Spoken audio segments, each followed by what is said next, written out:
쉽게 얘기하면 항문에 기질적인 문제가 없는데 통증이 느껴지는 것을 통칭해서 말합니다. 우선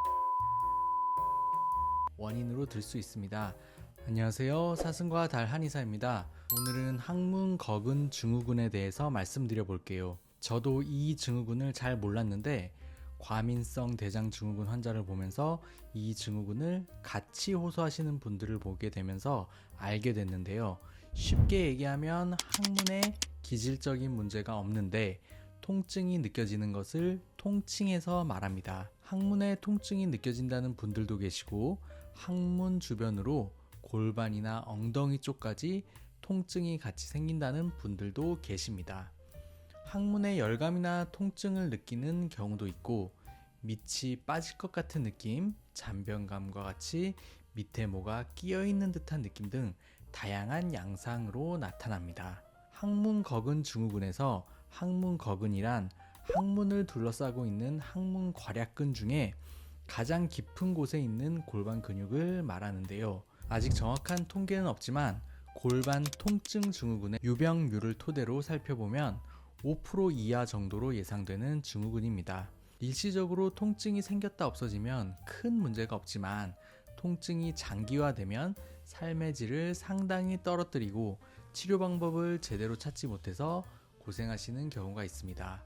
일반적으로는 통증이나 근육 문제로 봐서 일단 진통제나 근육 이완제를 투약하는 경우가 많고 개선되지 않으면 신경안정제나 항염제를 투여하고 심할 경우에는 스테로이드 주사를 쓰기도 합니다. 그렇다면 제가 생각하는 항문 거근 증후군이 생기는 원인과 원인에 따른 해결 방법에 대해서 말씀을 드려보겠습니다. 우선 항문 괄약근의 긴장을 원인으로 들 수 있습니다. 항문 괄약근이 긴장한 상태로 풀리지가 않으면서 통증이 생기는 것인데요. 항문 괄약근은 골반 기저근을 비롯해서 골반의 근육인 이상근, 폐쇄근, 대퇴방형근, 쌍자근 등이랑 연결이 되어 있기 때문에 서로 영향을 주고받습니다. 따라서 주위 근육 또한 긴장이 되어 있는지 잘 살펴봐야 되겠습니다.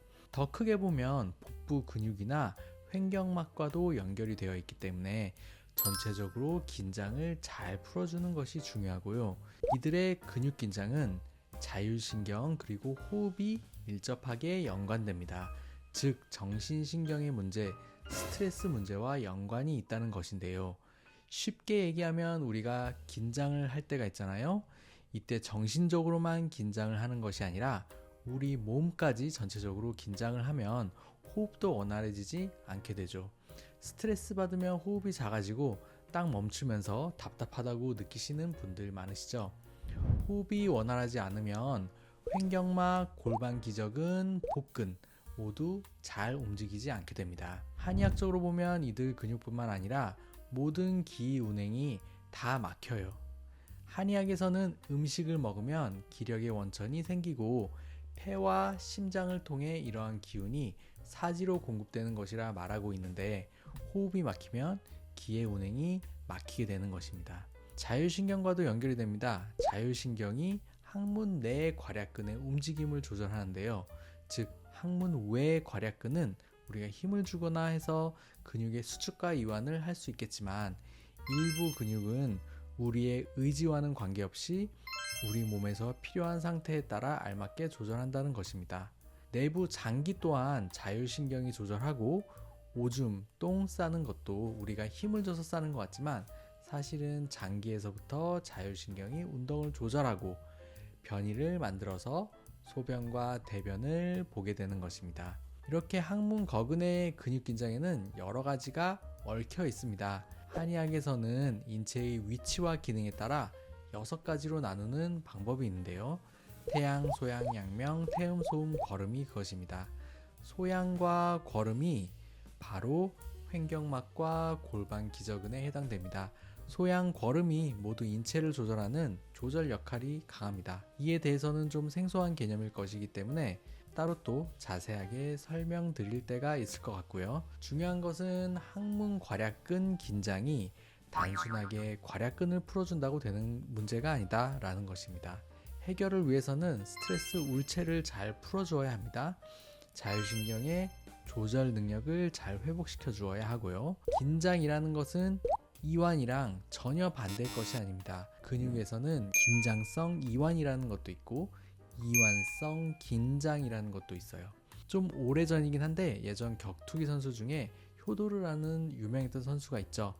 무한도전에 나왔었는데 거기에 개그맨들이 통통하게 물살 같다고 그랬거든요. 생긴 것도 귀엽고 토실토실하게 살이 올라온 것처럼 보였었거든요. 근데 막상 격투기 시범을 보이는데 개그맨들이 이 물살이 갑자기 단단한 갑옷으로 바뀌더라 이렇게 얘기했습니다.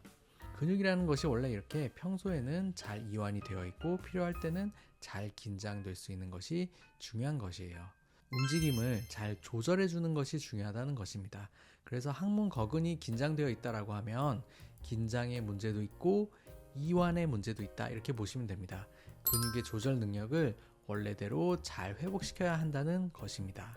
한의학에서는 이런 것을 도와주는 약재들과 처방들이 있습니다. 아까 말씀드린 거름 소양과 관련된 약을 써야 하고요. 또 일정 부분 물리적인 치료도 필요합니다. 우선은 잘 이완시켜 주어야 그 다음에 긴장을 잘 할 수 있습니다.